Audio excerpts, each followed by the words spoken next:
ஐத்ரேய உபனிஷத் ரிக்வேதத்தில் ஐத்ரேய ஆரண்யகத்தில் 4வது பாதத்தில் உள்ளது.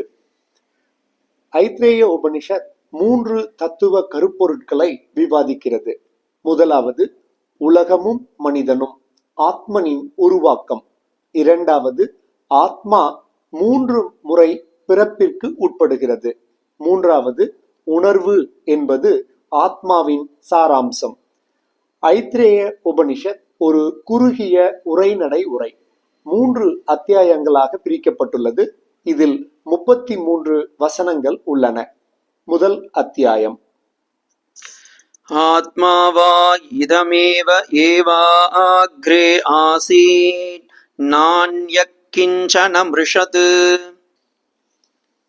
ஐத்ரேய உபனிஷத்தின் முதல் அத்தியாயத்தில் பிரபஞ்சம் உருவாவதற்கு முன்பு ஆத்மா தனியாக இருந்ததாக கூறப்பட்டுள்ளது. இந்த ஆத்மா சுயம் அல்லது உள் சுயம்தான். வெப்பத்தின் மூலம் எல்லாவற்றையும் தன்னிலிருந்தும் ஒன்றுமில்லாமல் படைத்தவனாக சித்தரிக்கப்படுகிறது. ஆத்மா பிரபஞ்சத்தை நிலையாக படைத்ததாக உரை கூறுகிறது. முதலில் 4 உறுப்புகள் வந்தன. விண்வெளி, மரம், பூமி, நட்சத்திரங்கள், மரீசிக் ஒளி அணு மற்றும் அபாஸ் உர் நீர் அண்ட திரவம். இவை தோன்றிய பிறகு பிரபஞ்சோபசமனம், பிரபஞ்சமும் 8 மனோநிலைகளும் கொள்கைகளும் பேச்சு, சுவாசம், பார்வை, செவிப்புலன், தோல், முடி, மனம், சுவாசம், இனப்பெருக்கம் ஆகியவை வந்தன. ஆத்மா பின்னர் இந்த மனோநிலைகள் மற்றும் கொள்கைகளுடன் தொடர்புடைய 8 பாதுகாவலர்களை உருவாக்கப்பட்டது. பின்னர் பசி மற்றும் தாகத்தின் இணைப்பு கோட்பாடுகள் வந்தன. அங்கு அபான செரிமானம் கொள்கையின் மூலம் எல்லாவற்றும் ஒன்றுக்கொன்று சார்ந்துள்ளது. அதன் பிறகு மனிதன் தோன்றினான். அவன் ஆத்மா என்ற உணர்வு இல்லாமல் இருக்க முடியாது. ஆனால் இந்த உணர்வு பின்னர் தன்னை பற்றி சிந்திக்கத் தொடங்கியது. நான் என் உணர்ச்சி உறுப்புகளை விட அதிகம், நான் என் மனதை விட அதிகம், நான் எனது இனப்பெருக்க திறனை விட அதிகம் என்று கூறி பின்னர் நான் யார் என கேட்டது. உலகம் ஒரு படைப்பாக, ஆத்மாவின் மிக உயர்ந்த வெளிப்பாடாக மனிதன் பிராமணன் என்று பெயரிடப்பட்டான். இதுதான் இந்த பிரிவின் அடிப்படை கருத்து. 2வது அத்தியாயம். ஓம் புருஷேஹ வா அயம் ஆதிதோ கர்ப்போ பவதி. 2வது அத்தியாயத்தில் ஐத்ரேய உபனிஷத் எந்த ஒரு மனிதனிலும் ஆத்மா 3 முறை பிறக்கிறார் என்று வலியுறுத்துகிறது. முதலில் ஒரு குழந்தை பிறக்கும் போது இனப்பெருக்கம். இரண்டாவதாக குழந்தை பெற்றோருக்கு சமமாக இருக்கும் போது, குழந்தை சுயமாக பராமரிக்கப்பட்டு நேசிக்கப்படும் போது. மூன்றாவதாக பெற்றோர் இறந்து ஆத்மன் இடம்பெயர்ந்தால். ஐத்ரேய உபனிஷத்தின் 2வது அத்தியாயத்தின் ஒட்டுமொத்த கருத்து என்னவென்றால், குழந்தைகளை பெருக்குவதும் வளர்ப்பதும் தான் ஒரு மனிதனை அழியாதவனாக ஆக்குகிறது. மேலும் மறுபிறப்பு கோட்பாடு இந்த பிரபஞ்சத்தில் ஆத்மா நிலைத்து நிற்கும் வழிமுறையாகும். 3வது அத்தியாயம். ஓம் கோயமாத்மேதி வாயுமுபாசமகே கதரச ஆத்மா ஏன வா பஷ்யதி ஏன வா ஸ்ருணோதி ஏன வா கந்த்ராதி ஜிக்னந்தி ஏன வா வாசம் கரோதி. ஐத்ரேய உபனிஷத்தின் 3வது அத்தியாயம் ஆத்மாவின் இயல்பை பற்றி விவாதிக்கிறது. நனவு என்பது மனிதனை வரையறுக்கிறது. அனைத்து அறிவுசார் மற்றும் தார்மீக கோட்பாடுகள், அனைத்து கடவுள்கள், அனைத்து உயிரினங்கள், மனிதன், விலங்குகள், தாவரங்கள் ஆகிய அனைத்தையும் வரையறுக்கிறது. பிரபஞ்சத்தின் புதிரின் திறவுகோல் ஒருவரின் சொந்த உள்நிலை என்று உபனிஷதம் வலியுறுத்துகிறது. பிரபஞ்சத்தை அறிய உன்னை நீயே அறிந்து கொள், நீயாக இருப்பதன் மூலம் அழியாதவனாக மாறு என்று ஐத்ரேய உபனிஷதம் அறிவுறுத்துகிறது. ஆத்மாவை தியானிப்பவர் யார்? ஆத்மா என்பது இது.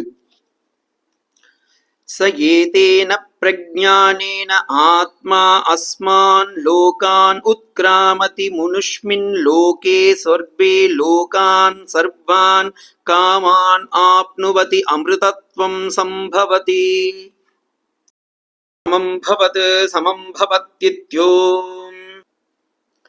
அனைத்தும் அறிவின் பல்வேறு பெயர்கள். உண்மையான ஆத்மா. அனைத்தும் அறிவால் வழிநடத்தப்படுகின்றன, உற்பத்தி செய்யப்படுகின்றன.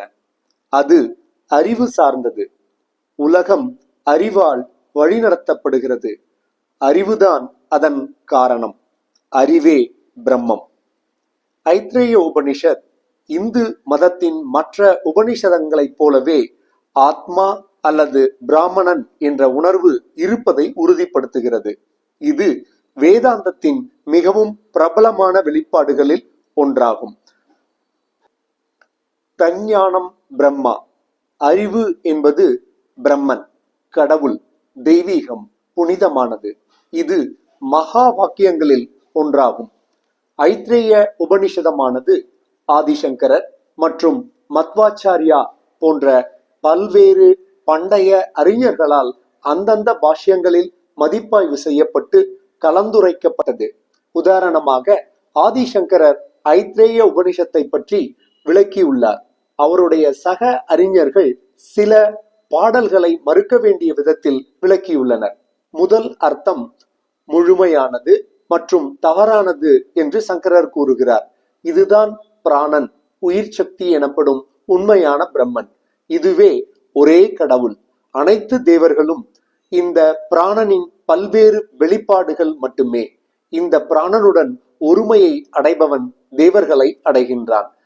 ஆதிசங்கரர் ஐத்ரேய உபனிஷத்தை அதன் பின்னணியில் படிக்க வேண்டும் என்று வாசகர்களுக்கு நினைவூட்டுகிறார்.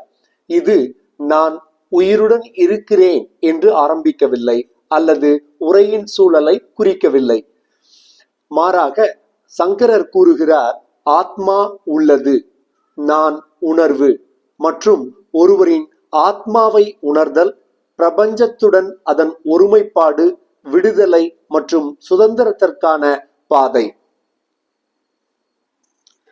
ॐ वाङ् मे मनसि प्रतिष्ठिता मनो मे वाचि प्रतिष्ठितमाविराविर्मयेदि वेदस्तमानीस्तश्रुतं मे प्राप्रभासि अनेनादीतो अघोरात्रान् सन्दधामि रथं वदिष्यामि सत्यं वदिष्यामि तन्मामवतु तद्वक्तारमवतु अवतु माम् अवतु वक्तारमवतु वक्तारम्. ஓம் சாந்தி சாந்தி சாந்தி.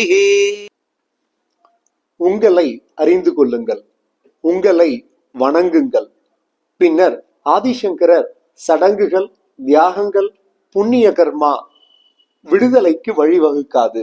ஞானிகள் இவற்றையும் அக்னிஹோத்ரா போன்ற சடங்குகளையும் செய்வதில்லை. அவர்கள் ஆத்மனையும் தங்களுடைய சொந்த ஆன்மாவை பற்றிய புரிதலையும் தங்கள் சொந்த ஆன்மாவையும் தேடுகிறார்கள். மற்றும் ஒருவர் சுய அறிவு, ஒருவரின் உணர்வு பற்றிய முழு விழிப்புணர்வு அடையும் போது மோட்சத்தை அடைகிறார். இவ்வாறு ஐத்ரேய உபனிஷத் நிறைவடைகிறது. இது போன்ற வேத, புராண, இதிகாச தகவல்களை தெரிந்து கொள்ள இந்த சேனலை லைக் பண்ணுங்க, ஷேர் பண்ணுங்க, கமெண்ட் பண்ணுங்க. மறக்காம சப்ஸ்கிரைப் பண்ணுங்க.